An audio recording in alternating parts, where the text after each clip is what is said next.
আসসালামু আলাইকুম, welcome back to my channel MS cooking house.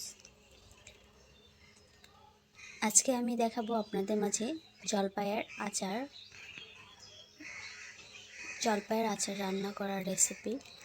তো এত লোভনীয় রেসিপিটা আমার আগের করা ছিল, তো আজকে আপনাদের সাথে শেয়ার করছি। তো চলুন শুরু করা যাক।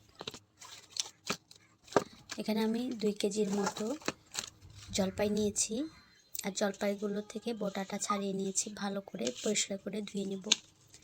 তো ধুয়ে নেওয়া হয়ে গেলে একটি পাতিলে দিয়ে দিচ্ছি, পর্যাপ্ত পরিমাণ পানি দিয়ে সিদ্ধ করতে দিয়েছি। আর এদিকে আমি একটা মশলা তৈরি করে নেব। এক চা চামচ জিরা, 1 চা চামচ ধনিয়া, আস্ত ধনিয়া, 1.5 চা চামচ পাঁচফোড়ন, আর শুকনো মরিচ, সবগুলো একসাথে ভালো করে একটু তেলে নিচ্ছি। তেলে নেওয়া হয়ে গেলে এটা ঠান্ডা করে আমি ব্লেন্ডার করে গুঁড়ো করে নিয়েছি। আর এদিকে দেখতে দেখতে কিন্তু জলপাইগুলো খুব সুন্দর মতো সিদ্ধ হয়ে গেছে। দেখতে পাচ্ছেন যে ফেটে ফেটে গেছে, খুব ভালো মতো সিদ্ধ হয়ে গেছে, কালারটাও চেঞ্জ হয়ে গেছে। এবার আমি পানি থেকে জলপাইগুলোকে ঝরিয়ে নেব। তো পানি থেকে সরিয়ে নিয়ে এবার আমি হাত দিয়ে একটু থেতো করে দিব। আপনার চাইলে গ্লাস দিয়েও করতে পারেন, গরম গরম অবস্থাতেই কিন্তু এই কাজটি করতে হবে।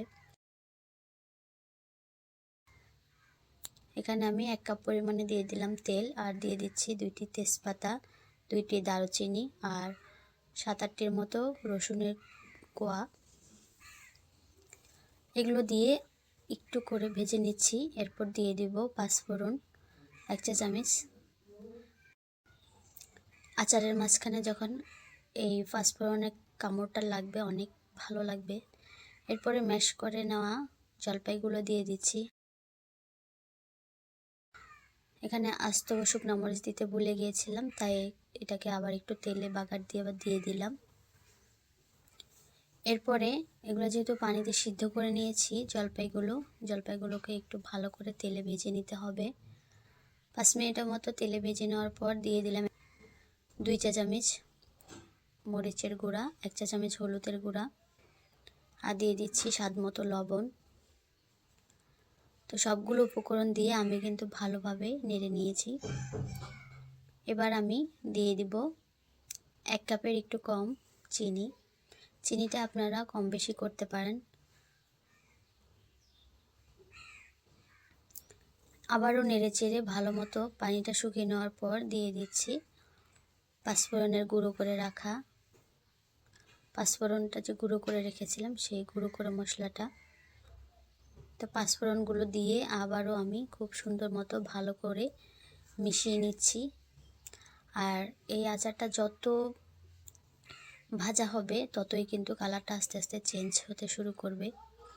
এরপরে দিয়ে দিলাম আধা কাপের মতো সিরকা বা ভিনেগার। এই ভিনেগারটা দিলে কিন্তু 1 বছরের মতো সংরক্ষণ করা যাবে।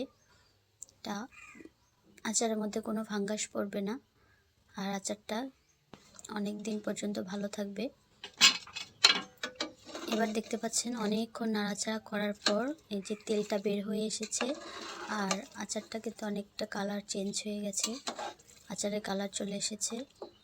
তো আপনারা যখন দেখবেন যে তেলটা এভাবে ভেসে উঠেছে আর কালারটাও চেঞ্জ হয়ে গেছে, ওই পর্যায়ে বুঝতে হবে যে আমার আচারটা রেডি হয়ে গেছে।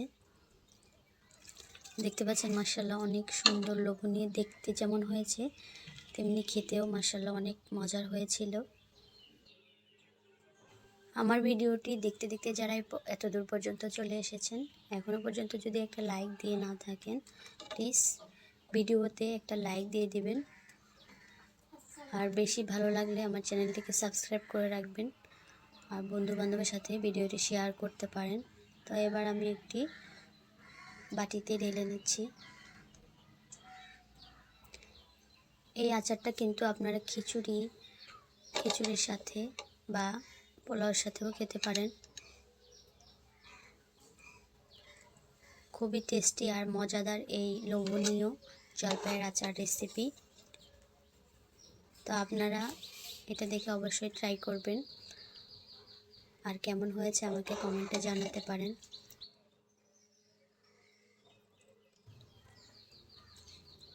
আমার নতুন নতুন ভিডিও পেতে আমার চ্যানেলটিকে অবশ্যই সাবস্ক্রাইব করে রাখবেন।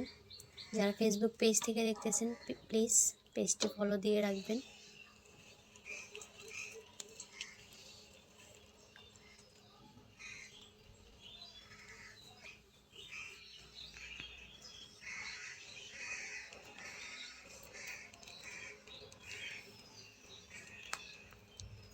তো আজ এখানেই বিদায় নেব, দেখা হবে অন্য কোনো নতুন ভিডিও নিয়ে। এ পর্যন্ত আল্লাহ আপনাদের ভালো রাখুক, সুস্থ রাখুক এই প্রত্যাশা করি। আল্লাহ হাফেজ।